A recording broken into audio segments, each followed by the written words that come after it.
Hello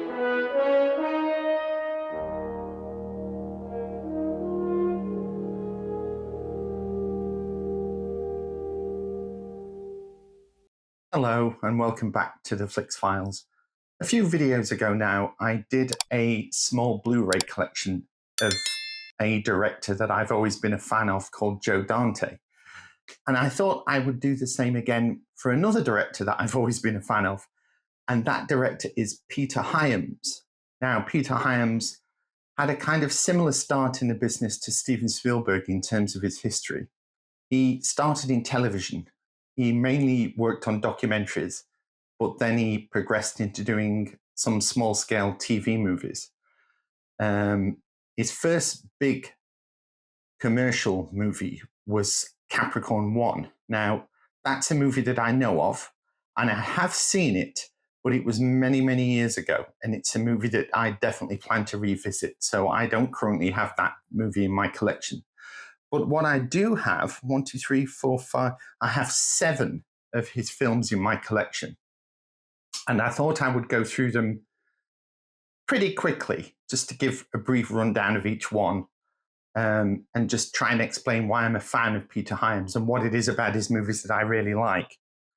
So I'm going to try and keep this video short and not ramble on like I have a tendency to do. It's fair to say that the first 3 films that I'll talk about, as always, I'll do them in chronological order, by the way, starting with the oldest. But it's fair to say that the first 3 films that I'm going to mention, I will be doing what I call deep dives on them in the future.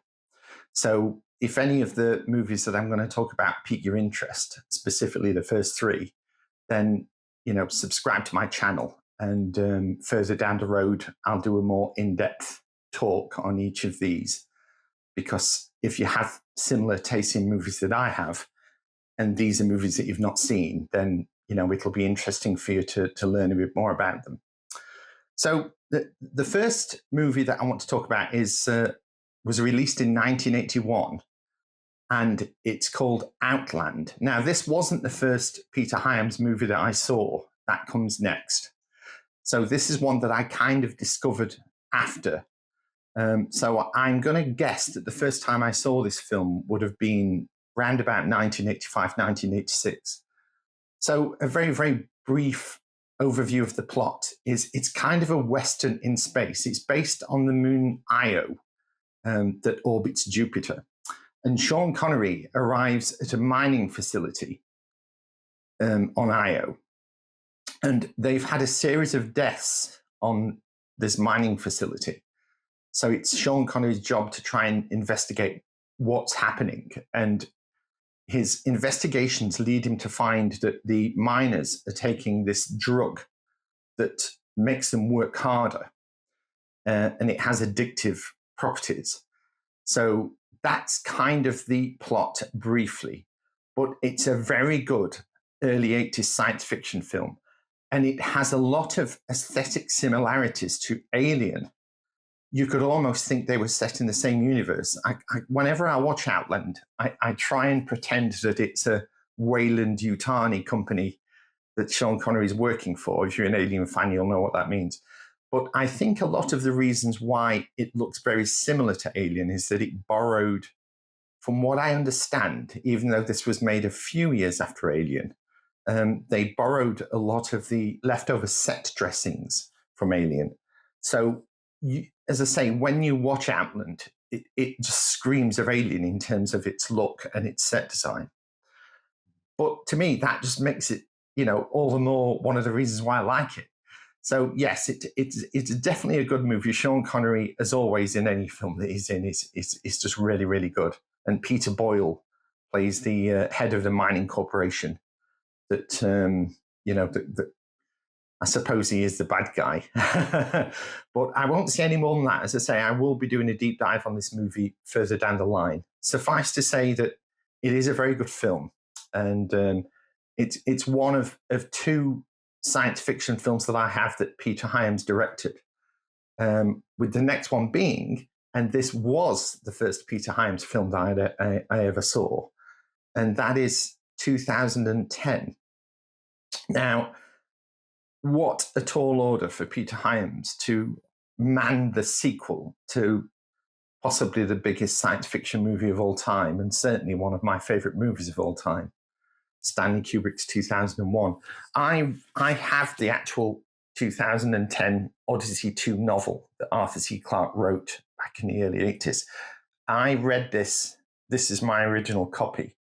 And I read this before I saw the movie, and then saw the movie and absolutely loved it. And I think it really goes some way of explaining some of the more ambiguous themes in 2001.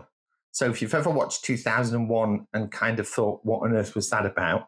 As I'm sure everyone has, 2010 goes some way to answer what happened in that first movie.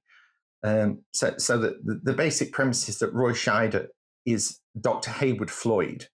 So obviously he's playing a part that a different actor played in the first movie. And him and a team of other astronauts on an American/Russian mission go back to the Discovery spacecraft that played such an important part in 2001. And they go back to switch HAL on and try and determine what on earth happened. And again, I'm going to be doing a deep dive on this movie at some point because it is a very good film. And that was the first Peter Hyams movie that I saw.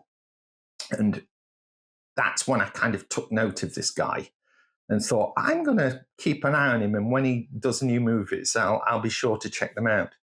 So the next movie he did after 2010, which is the third Peter Hyams Blu-ray in my collection, is a comedy buddy cop movie called Running Scared. Now, this is a really great film. I think this was like the precursor to Lethal Weapon. And it stars Billy Crystal and Gregory Hines as two Chicago cops. And the chemistry between them is just absolutely brilliant. And it's a really, really good, fun movie. And it uses the locations of Chicago really well. The thing about the movie that's quite funny watching it again is that they filmed it in the winter because they wanted to try and have a lot of snow, just to give the film a unique look. And for most of the shoot, there was no snow. So Peter Hyams made the decision when they were doing certain outdoor scenes of using white spray foam and just blasted that over everything to make everything, look snow covered. And it kind of works, but there's some scenes where you can clearly see that it's foam and it's not real snow. But that aside, it's just a really good, fun comedy action movie. It has a brilliant car chase in it that immediately comes to mind, that involves the elevated train tracks that for the public transport in Chicago. And it's always been a favorite of mine. So suffice to say that after I watched 2010 and then this as his next movie, I definitely thought this Peter Hyams is just, such a great director. And, and I really like him. So quickly moving on to the next film is The Presidio, which he made in 1988. This reunites him with his Outland actor, Sean Connery. And this kind of involves the Presidio Army base that's based in San Francisco. And it's to do with the murder of a soldier on the army base that Sean Connery and the actor Mark Harmon kind of team up. So it's kind of a cop, buddy cop duo action film, but this is more of a thriller. And Meg Ryan plays the love interest. And, it's a good film.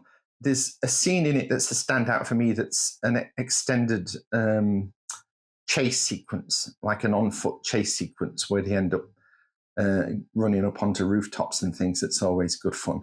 But yeah, it's a good film. Not Peter Hyams' best, I admit, but I'm glad I've got it in my collection. And it's a good film.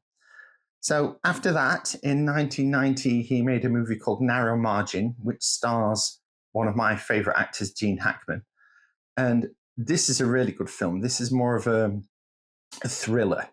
And the basic premise is that Anne Archer, the actress Anne Archer, at the beginning, she witnesses somebody being murdered in a hotel room, and she's hiding in the bathroom.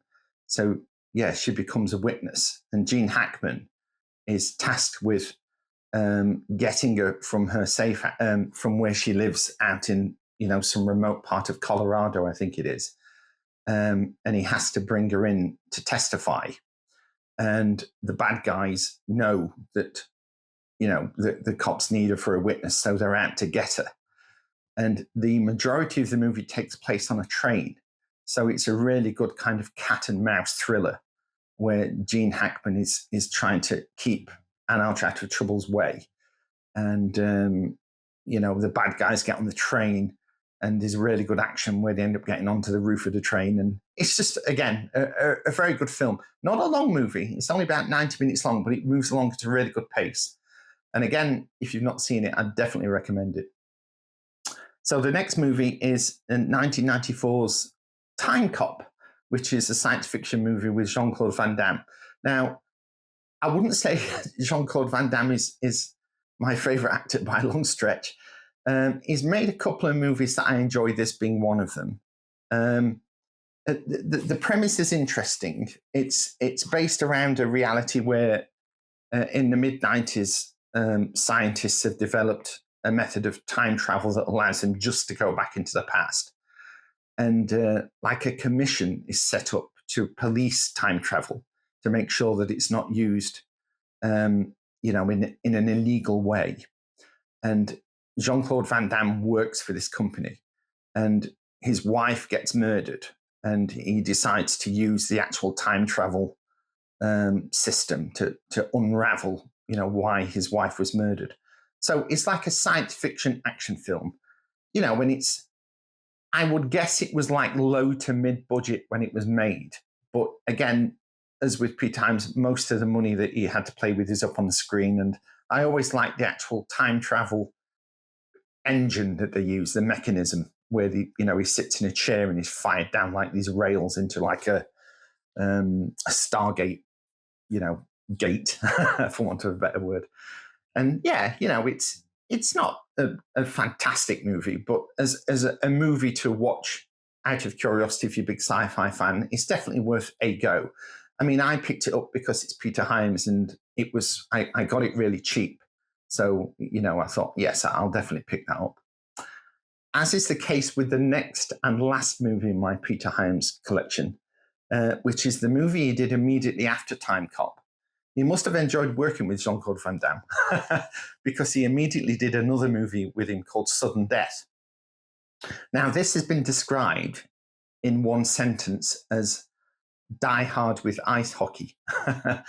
And Jean-Claude Van Damme plays a firefighter, and he gets embroiled with terrorists that kidnap I think it's the vice president during a Stanley Cup game in this arena. So most of the film plays out in this ice hockey arena with Jean-Claude Van Damme doing his John McClane impression and fighting these terrorists.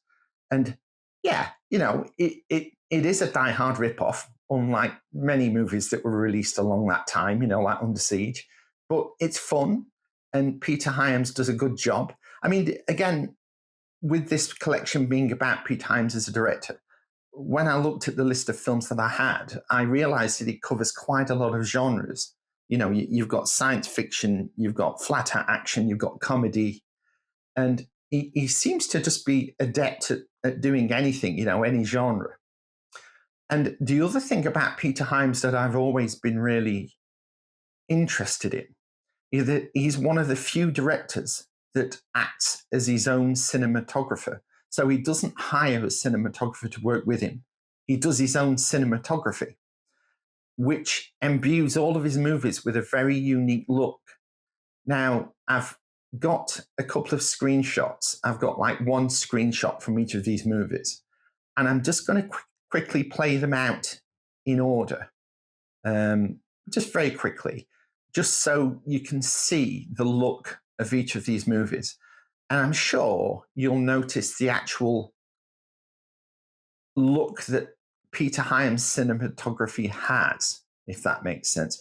He seems to prefer shadows and darkness, and he doesn't use many fill lights. So a lot of his scenes tend to be wide shots, much like John Carpenter uses. He's not one for cutting to close-ups all the time. He tends to have, initial wide shots. And his lighting tends to have a slightly naturalistic, smoky feel to it. I can't explain it, but if you just look at these screenshots, you'll see what I'm talking about, and you'll see the similarity between them.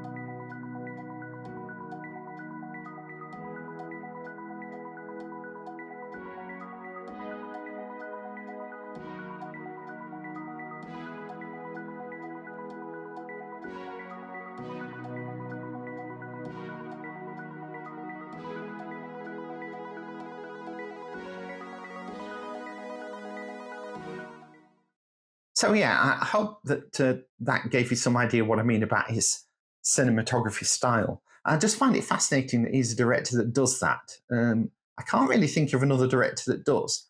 But it's another thing about Peter Hyams that I really like, because it kind of gives all of his films a general fingerprint, like I said with Joe Dante and how he always worked with the cinematographer John Horer. You can kind of look at one of his movies, and even if you didn't know it was a Joe Dante movie, you could take an educated guess that it was. And that's definitely the case with Peter Hyams. You can watch one of his movies and think, yeah, I'm going to say that's Peter Hyams. I mean, I'm aware that he did another movie in the late 90s called The Relic, which is like a monster movie. So again, different genre for him again. And that's on my to-get list. I have seen that film, but I don't have a copy of it on my in my collection at the moment. So yeah, I definitely want to pick that up. And then further on in his career, he did the Arnold Schwarzenegger movie End of Days, which I have seen, but it didn't really gel with me. So it's not a movie that I ever picked up for my collection. So yeah, so that's Peter Hyams. If you've never seen any of his movies, certainly if you've never seen any of the ones that I've mentioned, then as always, I only talk about movies that I really love. So I would say if you have the opportunity and one of these movies, passes you by and they're on television, or one of them pops up on a streaming service, or you see one of them really cheap in a charity shop or something like that, then I would say give it a go. So thanks for watching. If you enjoyed this video, give me a thumbs up. And if you click subscribe, it doesn't cost anything, but it'll really help me out. And I look forward to seeing you in the next video.